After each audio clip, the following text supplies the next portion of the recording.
And Right. before you knew it, I'm handing free slices out the window, like, like, pitch man, try Yeah. this. Yeah. I'm handing slices out. And people are like, this is the best food I've had in this town.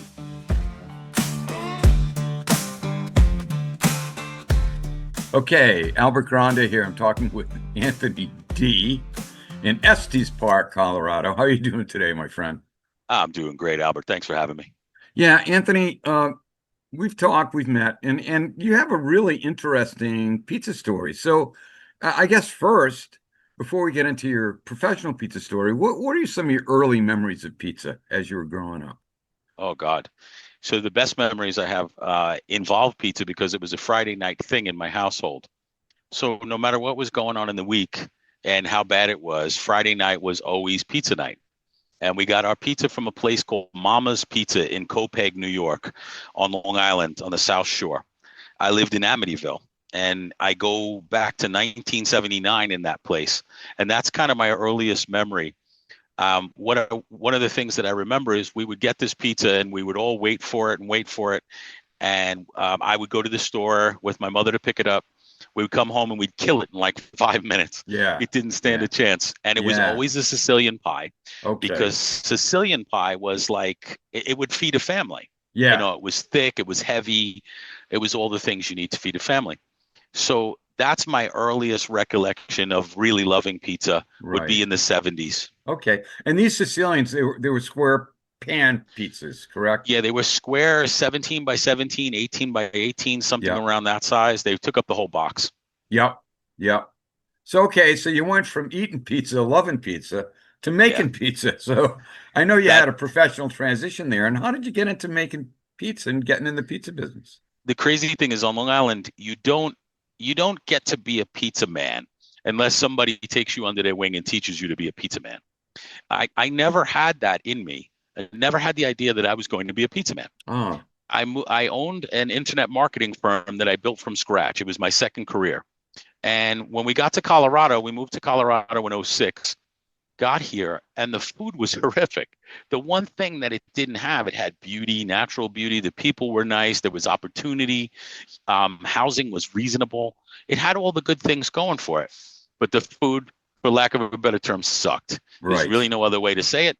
So what I did was I started making pizza at home after we had traversed the whole state trying to Okay. find it. Yep. So we went everywhere. And the same way our ancestors got to America and made the thing they missed from home is what happened. That's how Okay. I got here. Oh, that's interesting. Yeah. Yeah. Similar to my story. Yeah. My Yeah, buddy exactly. Tommy Iannucci and Kawhi's very similar story too. I mean, you missed it so much, you wanted to make it.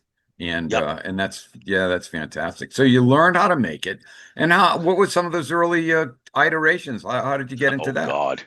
I wish I could show you the pictures Yeah. because the early iterations were horrific. I didn't know how to make pizzas, so I went to the store. The thing I didn't know was dough. I did know how to make sauce. I had a great sauce recipe, but I didn't know how to make pizza. Yeah. So I wind up going to the store and saying, "Hey, where can I buy dough?"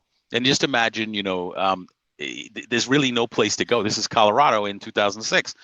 So I wind up at Costco, of all places, Okay. and Costco sells dough that's actually from Brooklyn. So it's Wow. made by one of the biggest dough companies in the world. I think they do 1 billion pounds of dough a year. Yep. Yep. And I bought a box of 30 balls and I brought them home. They're all covered in oil in a plastic bag. And I'd stick them in my freezer. And I started making Sicilian pies in my coffee shop and in my house. In my house first, starting in about 2010. And then in my coffee shop starting in 2013, I bought a commercial oven and said, I wonder if I can make these any better than my house does. Right. And Right. before you knew it, I'm handing free slices out the window, like, like, pitch man, try Yeah. this. Yeah. I'm handing slices out. And people are like, this is the best food I've had in this town. What the hell is this? Why don't you have a pizzeria? I'm like, yeah, whatever. And it was kind of funny because at a certain point, more people came to my coffee shop, which was a drive-through that I built. And more people came to that for pizza than they came for coffee. Wow. And Wow. that's how it happened. Okay, that's what a story. What It's a a crazy story. story. Yeah, I learned Yeah. everything about coffee, thought I was going to be I was going to be the next Starbucks guy. And that didn't work. It really didn't produce the money that I thought it could. So Okay. I said, all right, you know what? I'll make pizza and sell it out the window. So I was selling slices for like 250 out the window, and people would just come there and say, "Can I buy a whole Sicilian pie?" Oh, And okay. I'd say, "But I can only make one at a time," because I had this little Holly Hobby oven. Yep. Yep. Over time, people kept buying it, and the crazy thing was my coffee shop was next door to a pizzeria. So the pizzeria was called Cheesy Lee's, and it was a St. Louis style, which is kind of Okay. like tavern style. Right. And the pizza was foreign to me. I'd eat it all the time because I had nothing else to eat Sure. over there, but it wasn't great, and it wasn't my Okay. style. It might have been Yeah. great for St. Louis Now, style. yeah, now if I can, I'm no expert on St. Louis style, but they use I want to say it's Provel. It's like Yes, a correct. mixture of cheese Yep, that goes mozzarella on. and provolone, Provel. Okay. Okay. Yep, And that's and their it was style. And good. I, yeah, but just It was not for good. It you. just wasn't a Sicilian pie. It Yeah. was thin and crackery, and they docked it. I remember they had a sheeter. They'd run it through twice and then dock it. Yeah. And I used to stand there and watch them all the time. And then when I started making pizza, a funny story. The owner of the place, Ron was his name, and his daughter and son-in-law became the people who took it over. Ron came over to my place and said, "Aunt, let me try some of this pizza you're making." Right? So he walks next door to the coffee shop from his pizzeria. Yeah. Let me taste this. He eats a slice of my Sicilian and says, "Give me another one of those. That's Yeah. incredible." And Yeah. he eats it. And that's when I knew this guy loves it. He really was an honest man, and it was an incredible businessman. So Yeah. he said, "Aunt, this is a great thing." But he was sad that I was next to him, of course, because I'm trying to sell pizza out of a coffee shop next door to a pizzeria. So funny story is we wind up these big floods come wreck the whole town. 2013, if you look it up, it took out 60% of the one road in and 40% of the other. So Wow. literally, we had one way into the town left out of the three possible ways. Sure. And I got the opportunity to take over a building that had a wood-fired oven in it. The family that ran it didn't succeed. They were Yep. doing pretty well by their standards, but they didn't succeed. And when the floods hit, there was nobody to sell anything to. Yep. The whole town shut down for a long time, and I persevered through that. It was horrible. I must have blown through 100 grand trying to make it through that time. And what wound up happening was I get the opportunity to take over the shop for 11,000 for the first year. So they say, we'll give you a sweetheart deal. It's 900 square feet, looks like a ranch, and we'll give you this place for 11 grand for the year. So I take it because it's less than $1,000 a month. How could I Oh, not take wow. that shot? 11,000 for the year. Oh my Yes, goodness. nine Wow. hundred dollars a month, Yeah. right? It was cheap. There's no other way to say it. If I didn't have that opportunity, so as much as bad things happened after that, if I didn't have that opportunity, I probably wouldn't be here today. Right. So I am thankful for that. Okay. They were good people. So you got the wood-fired oven, and then you learned how to cook pizza in a wood-fired oven. Trial by fire, my man. If you Yeah. know what it's like to run a wood-fired oven, I didn't know what the hell I was doing. I could hardly make pizza, but I had something that tasted better than everything around, and I Right. felt like I got to give this a shot. So here I am trying to make Sicilian pizzas in a wood-fired oven. So I have to turn the temperature way down. I'm making rounds. My rounds aren't round. They look like crap, for lack of a better term. And the long story short is I persevered. I slept on the floor to learn how that oven worked. I kept Okay. moving the fire to different places, testing the pizza. What happens if I do this? What if I move the fire to the right and the back? What will happen? And I learned how the oven worked. It was like truly trial by fire. Okay. And it was very difficult. Anyone who's worked a wood-fired oven for any length of time realizes how hard it is. But It is. we made, It. I have to say it is. I'm no expert, but I have. I've oh, cooked on wood a it's bunch of hard. times. It's very hard, Yeah, you very know. hard. And And each oven is temperamental. You got to find oh, out this where's the sweet spot, where you want to go. she got me It's a bunch tough. of times, I can tell you that. Yeah. So the question, of course, is at this point, did you have any mentors? Did you have any people that you were No, contacting? no, not You're yet. doing it by your own, on your own. Yeah, I'm doing it all myself. The I guess the gates broke open the day that I went to the Pizza Expo. Okay. And to anybody watching this, you have to go to the Pizza Expo. I don't care if you don't think you can take the time off, if you don't have the money. It is the best exposure and shows you what's possible in the industry. If you don't do it, you shouldn't be in the game. You Right. got to go see what there is to see in this industry. And I'm not talking about just the people. There are things that exist that you don't even know exist. There are oven styles, ovens, people who will help you, give you the shirt off their back to help you succeed. And that's Right. at the Pizza Expo. Yeah. And That's it. for anyone that isn't aware of the Pizza Expo, let's just say Pizza Expo really is for the independents. It's not the chains. The chains aren't there, but the Correct. independent guys, the other, let's say 40% of pizza that's out That's there. correct. And it's for them. And I must agree. I mean, I'm not a professional pizza guy, but I do know a lot of professional pizza guys. Yep, you The do. help that you receive, the relationships that you make, Yep. it's priceless. So I just imagine this.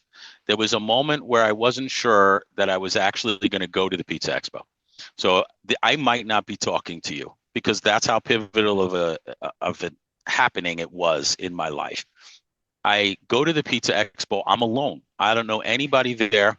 I'm by myself, walking around, and I sign up for all these classes, and I get the chart of all the available teachings going on. Right. And I remember one given by Anne Farrell of Forelli's Pirelli's out in west. Washington. Right. Yeah, incredible.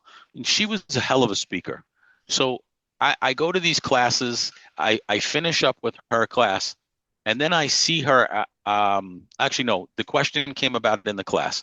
She was talking about almost legacy operations where you're already established, you're 10 years in the future, you're Right. actually doing, you're supporting your community by putting you're supporting a community by putting food into the community.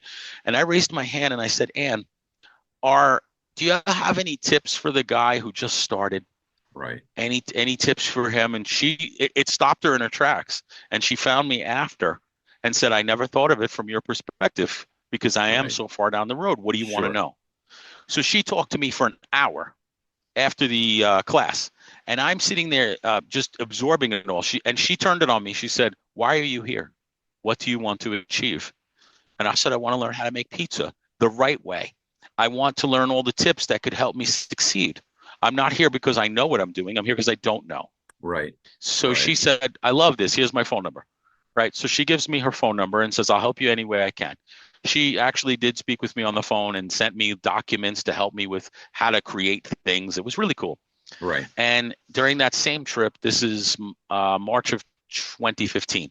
Yep. That's when I meet Tony Gemignani. Okay. And I take Tony's class. This is hysterical. And you know how he says, who wants to make a pizza? Yes, Well, I'm the I dummy do. who made it to the stage before he finished the sentence. Right. So I'm first, right? I'm 4 months in the business. I don't know a thing. And he's like, show me what you got. Where you from? So I tell him. I start taking the pizza out of the dough ball out. He's like, why do you do it that way? And I said, because it's the only way I know. He's like, all right, keep going. And he keeps stopping me. And he's critiquing me continuously. And I'm like, man, this is the guy to learn from, huh? Yeah. And Yeah. I don't know him. At the time, I had never met him. I didn't even know his name. So we have this demonstration. I make a pizza. He says, all right, good. Who wants to go next? Nobody would go because they were all scared Yeah, of based on course. him ripping me apart while I'm Right. up on the stage. Right. And he wasn't ripping me apart. It's a joke, but Sure. he was testing everything. And why was I doing it the way I did? And I said, Right. it's the only way I've learned so far. Yeah, he's giving you constructive criticism. That's right. Yeah. Very constructive. Yeah. So after the show, I wait around. He's signing books, and he's signing the Pizza Bible. Yep. He's signing books. I wait and I wait and I wait, and I finally get a chance to talk to him. And I say, hey, Tony, can I ask you a couple questions? He says, sure. What do you want to know? And I say, well, I've got these three questions because I've like tried to get just three questions I could get out. And he said, you got a cell phone? Yeah. Take my number. You're going to need it. Yep. And that was what I meant by you got to go there to meet the people, to see what's possible, and to learn that it is possible to be taught by guys who are masters. And Right. they will Right. just impart knowledge on you instantly that you didn't believe was possible. Yes. And you can take classes given by these guys. I've taught classes there as well. I said, Tony, I'd like to share my knowledge. She said, let's go. And I did a couple of courses in 24 where I had 250 people sitting in front of me, and I couldn't get them the information fast enough. I was really Sure. trying to give them 10 pounds in a 5-pound bag. Yep. And it Yep. was it was magical. So the Pizza Expo is truly instrumental in getting anyone from the point they're at to a much higher level. Sure. So if you Sure. actually are serious about your job and you don't want to stand on excuses, I can't go, I can't close the shop. No, you can close the Yes. shop and go. I Okay. do it every year, and it's the best thing in the world for me Yep. to go there and learn from all these guys who know things I don't know, Yep. even at this point in my career. Yep. And as I said, you get to learn, you get to schmooze, you develop relationships with these Right. guys, and that is totally priceless. Connections. And Yeah. your story about Tony, who I know very well. I mean, that's who he is. That And there is are a who he lot of other is. guys. We Yeah. could talk about John Arena, Jonathan Oh God. Goldsmith, and uh, Roberto Carperucci, all those guys. I mean, they're pizza masters, and yet they're willing to share their secrets with you, Yeah, they're so they're not the not hidden secrets. pizza masters, the No, fake ones that have no, secrets they can't tell you. that's No, right. they're the That's ones that right. actually say, "Hey, have you tried?" John's famous for that. John Arena, if for those of you who don't know, is an incredible guy who has shared more information than many in the world about Absolutely. pizza. But more importantly, he doesn't tell you the answer. He asks you questions to get you to hone in on the answer Right. so that you discover it yourself. And Right. that's a talent I'm trying to develop because I don't have it. Yep. It's a remarkable thing that he does. He's like Yoda. Yeah, he I say is. it He all the is. time. He's That's like right. Yoda. No, he is a pizza Yoda. I've called him that Yeah. myself. But Yep. yeah, that's what it was. What a teacher does. A teacher Yes. doesn't teach so much as enable you to learn and to He take it to the guides next you. step. Okay, Yeah. so here you go to Pizza Expo. Then, all right, you talked to Tony. You made a pizza. You said you were on your way. What's the next step? What's the next I go step in your home. I go home and I write a piece that's on my main website, which is estesparkpizza.com. I haven't put much on there in years now, Okay. but that's where I used to share all the things I was learning. And Yep. basically I shared like my first 3 months and all of those things. Yep. And I actually wrote, I found my tribe. So what had happened was I found my tribe. I go home, I implement all the things that I learned. I'm calling Tony like every week or two, saying, Tony, how do you do this? My pizza's doing that. What should I be looking to? My pizza stones aren't keeping up. Is there a way around this? What can I do? So Tony's giving me like, it's like he's feeding me ideas that I then run with. Yep. And he's saying to me, well, you should be trying different stones and this and that. So in 2015 to 2016, I start trying different substrates, oven stones, ceramic, steel. And before you know it, I'm like a mad scientist in this place. I got a wood-fired oven. I bought a peerless oven. I wound up putting steel in the peerless oven, steel in the brick oven, trying everything. Yep. Like, how the hell does heat work when it comes to a pizza? Sure. How do you make Sure. dough do things? Yep. I'm making wood-fired wings, wood-fired this and that. I got to say, it was like my eyes were open to an avenue I'd never considered or didn't even know existed. It was fascinating, really a fascinating time for me. And then in late 2015, the Food Network comes in, and they're trying to find a top 5 restaurants in Rocky Mountain National Park. Wow. So I'm not there that day. One of the guys who is a friend of mine from childhood happened to have come out for like a year because he just wanted to try something different. Yep. So I'm teaching him, and he actually says somebody was here yesterday. I got to tell you the story. So they don't tell them who they are. They just know a lot about pizza. And he said they knew so much more than I did about what I was making. Yep. And the phone rings. It says Condé Nast Publishing. And I'm like, who is that? That's a big company back east, and I used to Yep. sell to them when I worked in Manhattan in another lifetime. And I'm like, I know this. So I answer the phone and says, we're from the Food Network. We Wow. want to put you in the magazine. Get this. At that time, they couldn't find 5 restaurants to put in. They weren't good enough. Yeah. And my restaurant Yeah. was less than a year old, Yep. and it was producing the best pizza in the area. Yep. And they said that pizza was phenomenal. We'd like to put you in the magazine. So people then started coming in with the magazine to get it signed by me, which was the Yeah. craziest thing I Yeah. ever experienced. And from there, I started to say, Tony and I were talking on a regular basis, and I was asking a million questions, like one of those kids who won't shut up, like Miyagi, would say, son, go try this, Yeah. wax on. That Yeah. was me. So I'm asking all the questions, and then I say, Tony, can I help you somehow? Because I felt terrible, just taking stuff from him. And he's like, why don't you come to the expo? You could help me in one of these demos. And I got to show you Nice. something. I got to show you this. Okay. So in the restaurant, that's me and Tony, and I'm helping him, and he's teaching me while I'm helping him how to Wow. devein tomatoes. He's like, do you know Wow. how to devein tomatoes? Now, mind you, we're on stage. He's teaching me while we're on stage. Yep. And that's how our friendship came to be. He realized that I was in it for the right reasons, and I genuinely just want to learn. Yep. So he took the time to impart knowledge on me. And then in 2018, so imagine it just keeps getting busier and busier in my store Yep. because I'm Sure. learning. I'm going to the Pizza Expo. I'm trying new flowers. I'm trying all kinds of things. And in 2017, Tony says to me at one point, hey, Ant, you really should fly out here and we can get you to the next level because you need to see how an operation like mine works to envision it. Sure. So nobody does that. Who the hell invites you out to their store? Yeah. So now picture this. We're at Tony's in San Francisco. I fly Tony's out. Pizzeria Tony's Pizza Napolitana. Napolitana, yes. Yeah. So I fly out. It's my wife, my daughter, and me. And we sit down in the middle of his restaurant, just like I'm sitting right now. And imagine that people in that restaurant were like, that's Tony. What's he doing? I Yep. never met Tony. I know the picture because I've seen him. So Tony's saying hello to everybody, kissing babies and stuff down the row. And then he sits down and he just grills me about how are you doing this? What do you do with that? How do you do this? Blah, blah, blah. And my wife and daughter are taking notes, like, because there's so much knowledge being Sure. thrown at me. I'm like, it felt like I was on 50 questions where they just came rapid fire like that. Yep. Yep. And he's just schooling the hell out of me.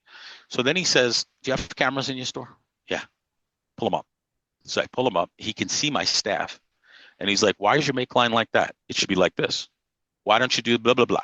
So he gives me like homework assignment and says, I want you to go back and do the following things. And I swear to God, this is exactly what happened.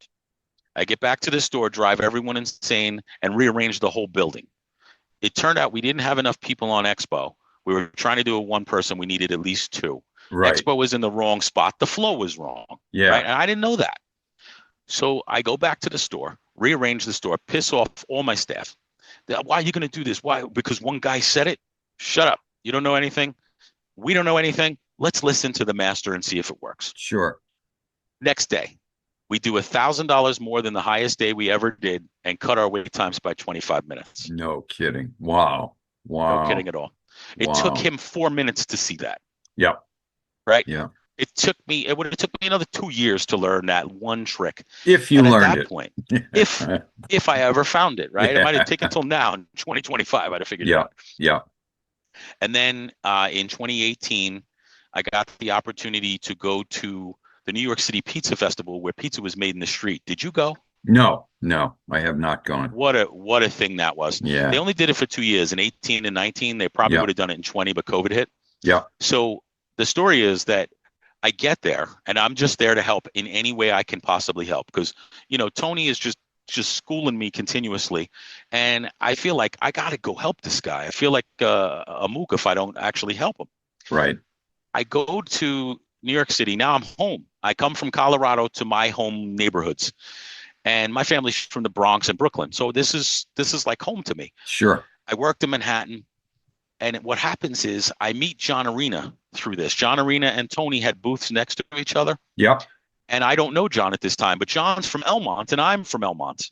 So we're from the damn same town, which is crazy. So I go over to meet John and it's explained to me that, John could use a hand.